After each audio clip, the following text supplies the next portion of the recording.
তারেক রহমান সাহেব যে ঘোষণাগুলো দিয়েছিলেন, ফ্যামিলি কার্ড, কৃষক কার্ড, যুব কার্ড, ছাত্র কার্ড, আলেম ওলামাদের জন্য এই সম্মানী ভাতা, এবং বিশেষ করে প্রবাসী ভাইয়েরা যারা আছে তারা নাকি এই বাংলাদেশের সেকেন্ড রেমিটেন্স দেন, এবং যারা রেমিটেন্স বন্ধ করেছিলেন বলেই বিগত ফ্যাসিস্ট সরকারের পতন ঘটেছিল, সে তাদের জন্য বিশাল একটি সুযোগের ব্যবস্থা করেছে। এটা সুযোগ বলবো না, এটা অধিকার বলবো না।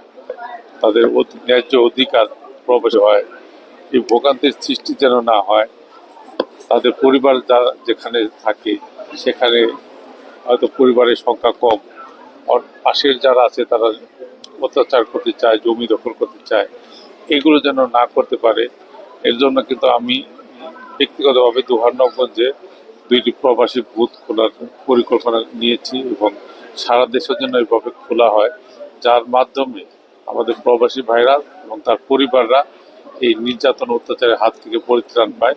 সে ব্যাপারে আমরা সজাগ আছি, এবং আমাদের মাননীয় প্রধানমন্ত্রী জনাব তারেক রহমান যে প্রবাসী কার্ড ব্যবস্থা করেছেন, এই প্রবাসী কার্ডের মাধ্যমে তারা তাদের যেন ন্যায্য অধিকার পায়, তারা যেন স্বাভাবিক জীবনযাত্রায় চলে যেতে পারে এবং স্বাচ্ছন্দ্যে যাতায়াত করতে পারে। এই সমস্ত ব্যাপারে তাদের জন্য বিশেষ ব্যবস্থা নেওয়া হয়েছে। এজন্য মাননীয় প্রধানমন্ত্রীকে অসংখ্য ধন্যবাদ, এবং প্রবাসী ভাইয়ের পক্ষ থেকে এই সরকার এবং প্রধানমন্ত্রী সকলকেও ধন্যবাদ জানাচ্ছি।